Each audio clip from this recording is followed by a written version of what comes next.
Beşinci qatnaşmışımız Yusufxas Hacı Vakfi oquvchilarından Mariya Jalil. Birinci sual.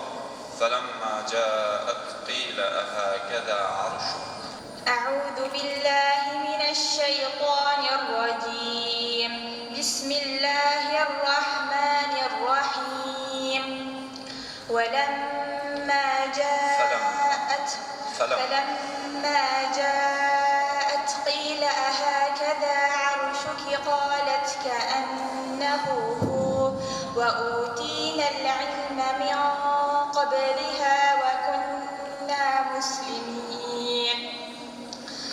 وصدها ما كانت تعبد من دون الله إنها كانت من قوم كافرين.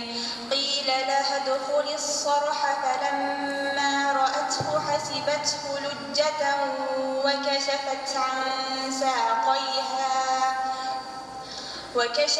عن ساقيها قال إنه صرح ممرد من قوارير. قالت رب إني ظلمت نفسي وأسلمت مع سليمان لله رب العالمين. ولقد أرسلنا إلى ثمود أخاهم صالحا أن اعبدوا الله فإذا هم فريقان يختصمون. قال يا قوم لم تستعجلون بالسيئة قبل الحسنة لولا تستغفرون الله لعلكم ترحمون. Tamam maşallah. Şimdi sualımız. إن الذين يتلون كتاب الله وأقاموا الصلاة وأنفقوا إن الذين يتلون كتاب الله وأقاموا الصلاة وأنفقوا مما رزقناهم سرا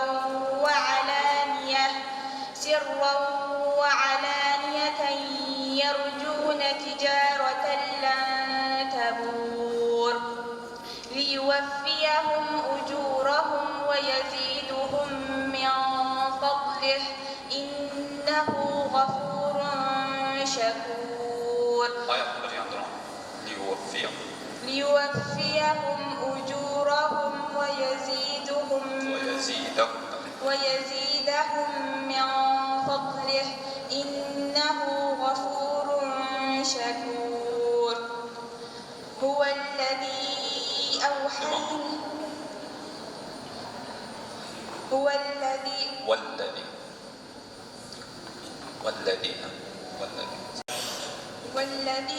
أوحينا إليك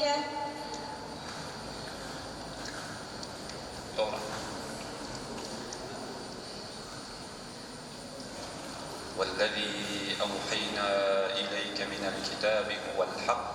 والذي أوحينا إليك من الكتاب هو الحق مصدقا لما بين يديه إن الله بعباده لخبير بصير.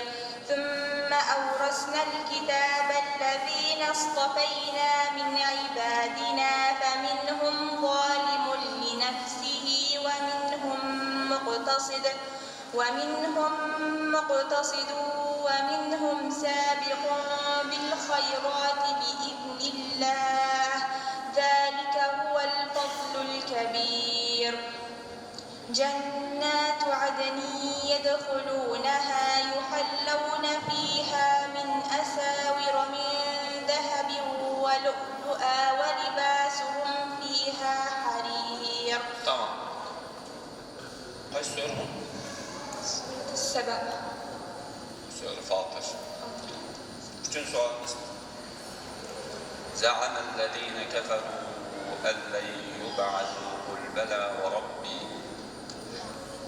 زعم الذين كفروا أن لن يبعثوا قل بلى وربي لتبعثن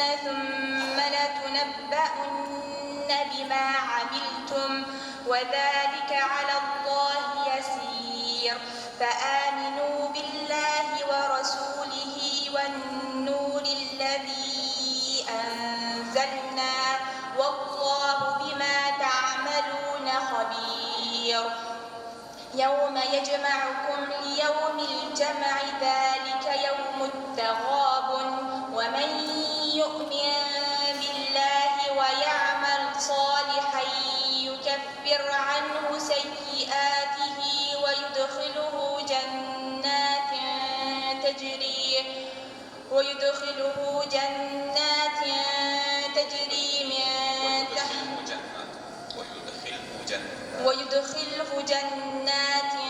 تجري من تحتها الأنهار خالدين فيها أبدا ذلك الفوز العظيم والذين كفروا وكذبوا بآياتنا أولئك أصحاب النار خالدين فيها وبئس المصير ما أصاب من مصيبة إلا بإذن الله ومن يؤمن بالله يهد قلبه والله بكل شيء عليم. Tamam maşallah. Allah razı olsun.